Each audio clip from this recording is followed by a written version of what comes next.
we all have two people. We all have two people. And I'm not saying you're crazy. We have the easy voice. That's that voice that we all love. That's that very comfortable voice that's that mommy holding you saying it's going to be okay. Doesn't care how good you are, just loves you. Just loves you no matter how messed up you are in life. So that's that one voice. This other voice that we walk very far away from is a voice saying, hey man, you ain't doing shit. So we try to get this voice out of our head completely. And we live over here in this land. So what you have to do first is turn up this voice over here. The voice saying things to you that aren't nice. That it's in our head saying, you know what, man, dude, you're not doing shit. I'm not saying to put yourself down. I'm saying listen to the truth. And the truth isn't in the 20%. The truth is in this other part of your brain saying, look, man, you're wasting a bunch of percentage here. We have 80 more percent that we're not tapping into because in this other 80% is suffering, pain, failure, self-doubt, darkness, and then a whole bunch of light. But to get to this light, you gotta go through all of this. So a lot of us know that. I can get over here, but over here, man, this is much better because I gotta go through this journey that is not fun. This from 20 to 100%, this shit in between is not fun. So we decide to live over here. So everybody goes, how do you do that? You know exactly how to do that. You know exactly, it's not a magic trick. There's nothing I talk about that's a magic trick. It's all back down to a very primitive mindset of we just have to do. It's like breathing. Breathing becomes normal. Like we didn't know that we're doing it. That's how you have to live your life.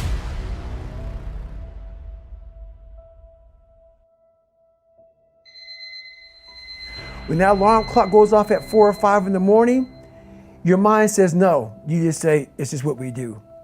It's what we do now. Because to get to where you want to go, the amount of pain involved, I'm not saying physical, I'm not saying you got to break yourself off. The amount of mental pain of how many times you're going to have to do something that you don't want to do to get to where you want to go. When I was 297 pounds and I was fat as hell trying to be a Navy SEAL, the scariest thing in the world to me, even to this day, was that could have been the rest of my life. I thought then I was trying hard. That's the scariest thing in the world. I thought then, 297 pound, working for Ecolab, spraying for cockroaches, making $1,000 a month. I thought that was me at my 100% potential. Come to find out, a few years later, I wasn't anywhere near that. 106 pounds less, graduated Navy SEAL training, went on to do all these other things. Looking back on that, that was me trying hard. That's why people gotta understand, what is in us, we have no idea until we start trying hard. And I mean really trying hard, where you're obsessed with, hey, this is my new norm. My new norm is that, wow, this isn't always fun. It's not always meant to be fun. And that's when you know you're trying hard. Is that, and so people listening to us that maybe are at 20% or 30%, you know, about, yeah, I'm going hard, I'm going max, and yet they're not seeing the results. Like, how do they actually shake themselves out of that? We're all in a battle with our own brains. That's all life. That's all life is. It's the most powerful thing in the world, is your own brain. It can work for you or against you.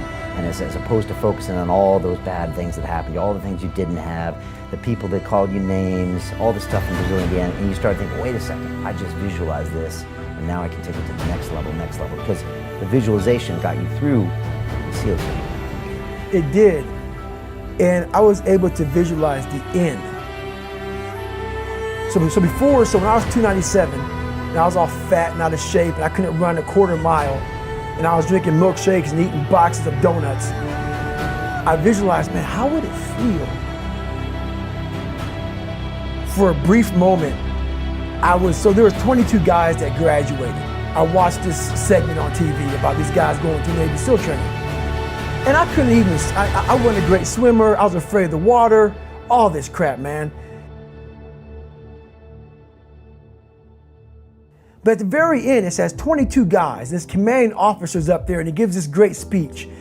I was like, man, I wonder. So I started visualizing me being the 23rd guy in these dress whites, sitting there with these guys, getting that Navy SEAL, graduating this Navy SEAL training. I was like, God. So I put myself there. I was like, man, that's an amazing feeling. I put myself there at 297, not even able to do anything that these great men were doing. I said, man, if I could feel that would change my life. I could just feel that. It lasts for 1 second. You get that certificate, you walk across the stage, and what's next? But I didn't know that then. My mind was that I thought I'd live in that moment forever. So I said, wow, man, if I could just feel like that. If I could feel like that. And what was that feeling you wanted so bad? Respect, No, accomplishment? victory. I wanted to win. Not like beat somebody else. It wasn't about that. I just wanted to go the distance. Everything in my life, when something got hard, I quit. If it was reading, that's where, I wasn't great at reading. I wasn't great at writing, so I just quit. I couldn't catch on as fast as you. I had to work harder than you, so I quit.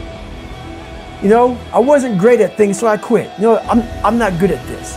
Like, man, if I could just go that distance, that extra mile, to just go, just to finish. I want to finish. I want to feel victory. And victory for me wasn't winning, it was just finishing. So I said, you know what? If I could feel like these guys feel, it would change my life. But what I realized, the best feeling I had was when I was by myself trying to lose this weight. I had to lose it in literally less than 3 months. 106 pounds in less than 3 months. And literally, I started feeling victory just by putting myself in the battle. It wasn't about going to Navy SEAL training. It wasn't about being the 23rd guy in that chair. I started realizing, man, just by going to war with myself every day and putting these challenges and these goals and these obstacles, these insurmountable obstacles. So it wasn't about losing 106 pounds. Me losing 5 pounds was an accomplishment. Me losing 10 pounds and then 50 pounds. And then the more I did this, the more I gained confidence. And then the more I gained confidence, the more I realized these guys can't do what I'm doing right now. I had no coach, had no trainer, had no money. I didn't know how to lose weight. I had no knowledge of what I was doing. I was just working.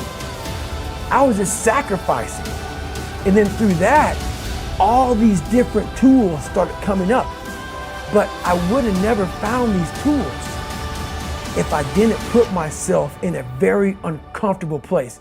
We all look for toughness. We all want it, but we look for it in a comfortable environment. You will not find toughness in a comfortable environment. Those of you who are listening to this, whoever hear this, you will not find it.